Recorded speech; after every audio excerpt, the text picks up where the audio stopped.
வரை கூட rosemary water use பண்ணும்போது இதை மட்டும் செஞ்சிடாதீங்க.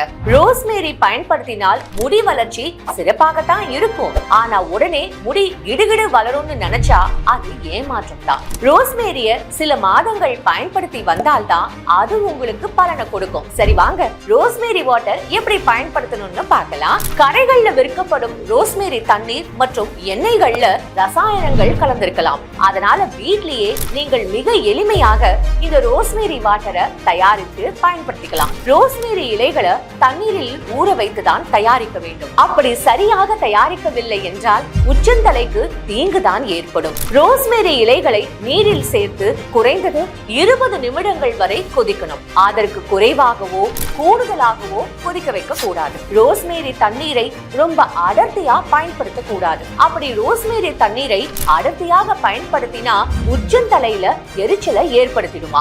அதே போல ரோஸ்மேரி தண்ணீரை சூடாக பயன்படுத்த கூடாது. இத 5 முதல் 7 நாட்கள் வரை ஃப்ரிட்ஜ்ல வச்சுட்டு தான் பயன்படுத்தணும். ஃப்ரிட்ஜில் நீண்ட நாள் வைத்திருந்தால் அதன் வீரியம் குறைந்துவிடும், பலன் கொடுக்காது. ரோஸ்மேரி தண்ணீர் பயன்படுத்தும் போது முடியை சுத்தமாக வச்சிருக்கணுமா. ஸ்ப்ரே அடித்த பிறகு மென்மையான தலையை மசாஜ் செய்ய வேண்டும். இதனால் தலையில் ரத்த ஓட்டத்தை ஏற்படுத்தி ஊட்டச்சத்துக்களை உறிஞ்சி முடி வளர்ச்சியை தூண்டும்.